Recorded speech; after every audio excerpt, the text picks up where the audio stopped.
Oh hey, salut! Maintenant que plus personne ne parle du revenu universel, c'est le bon moment pour revenir dessus. On va poser les bases tout de suite. Ici, nous parlerons du revenu universel dit de gauche, c'est-à-dire les initiatives qui visent à mettre en place un revenu inconditionnel et permanent, suffisant pour vivre décemment sans avoir à trouver un emploi. Alors ici, je ne ferai pas de distinction entre les différentes variantes du revenu universel et le salaire à vie de Bernard Friot. Ce sont deux applications pratiques de la même idée, et débattre pour savoir laquelle est la plus pertinente aujourd'hui revient à débattre de la forme de votre future maison, avant même de savoir où et comment vous allez pouvoir acheter le terrain. Pour tout vous dire, j'ai moi-même été un fervent partisan du revenu universel. Mais c'est en travaillant sur le travail que je me suis rendu compte que les choses n'étaient pas aussi simples que je voulais bien le croire. Ce qui ne veut pas dire que je suis contre non plus. Mais je voulais vous présenter deux points qui, il me semble, sont très peu débattus et qui constituent de sérieux obstacles à la mise en œuvre de cette idée.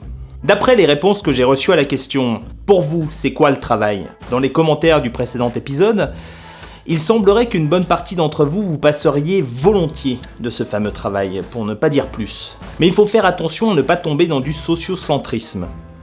Parce que pour beaucoup de gens, le travail reste un élément structurant de leur existence. C'est un endroit où se nouent des relations, c'est une source de prestige social, un motif de fierté. Bref, ça va bien au-delà de la simple source de revenus.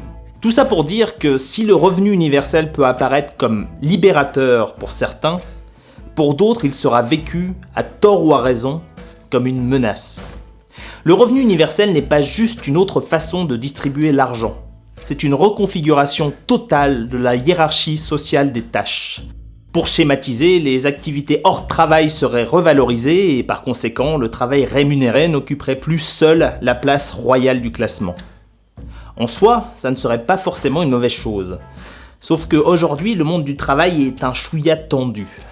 La plupart des métiers manquent cruellement de reconnaissance et l'instabilité permanente place tout le monde, ou presque, dans la crainte du déclassement social.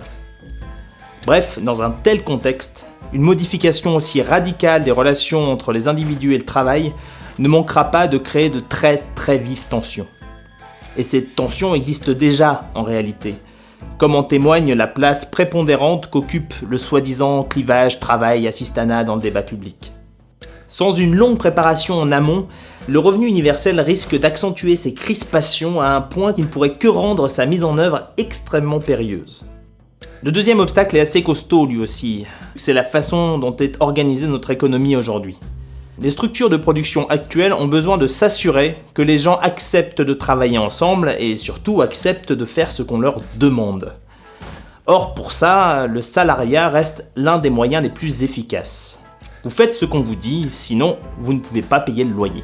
Et si on mettait en place aujourd'hui le revenu universel sans modifier en profondeur les structures de production, il faudrait que ces dernières trouvent un moyen de nous faire travailler quand même. Et rien ne nous garantit que ce serait plus agréable que ce qu'on a maintenant. Et il existe déjà un précédent à ça. À la suite des grandes grèves de 1968, les dirigeants d'entreprise se sont rendus compte qu'ils ne pouvaient plus abuser de l'organisation scientifique du travail qui régnait en maître dans les usines du XXe siècle. Et pour résoudre ce problème, il fut développé une organisation du travail qui reprenait à son compte presque toutes les revendications des salariés, mais pour en faire un outil de contrôle. Je parle bien entendu du management, qui fera d'ailleurs l'objet du dernier épisode du cycle travail. Et sans les précautions nécessaires, le revenu universel finirait lui aussi par générer une organisation du travail qui réduirait à néant toutes ses ambitions.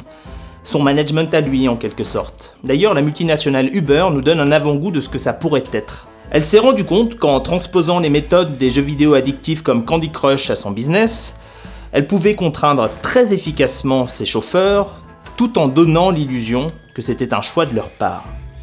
Alors qu'on se comprenne bien, mon but ici n'est pas de prouver que le revenu universel n'est pas possible. C'est même une piste de réflexion très intéressante. Et les blocages que je décris, comme toute chose dans la société, finiront par changer ou disparaître. Toute la question étant de savoir quand et comment. En revanche, si je vous parle de ces deux obstacles, c'est parce que le revenu universel doit une bonne partie de son succès à son apparente simplicité de mise en œuvre. Il suffirait de répartir les richesses et l'ensemble de la société s'en trouverait transformé. Sauf que Des fois, les structures sociales se plient à ce genre de changement et des fois, elles résistent. Et quand on regarde ce qui pourrait résister au revenu universel, on se rend compte que le problème ne se résume pas juste au fait de convaincre les gens que c'est finançable. Encore une fois, je ne cherche pas tant à critiquer le revenu universel qu'à démontrer que, en comparaison, les autres solutions ne sont pas si complexes que ça.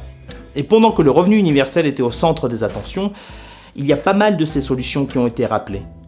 Un service public et une sécurité sociale universelle et gratuite, une taxation des gains financiers au profit du travail, etc., etc., etc. Parce qu'en politique, comme pour le reste, la solution la plus faisable n'est pas forcément celle qui a l'air la plus simple. Mais la bonne nouvelle, c'est que l'inverse est vrai aussi.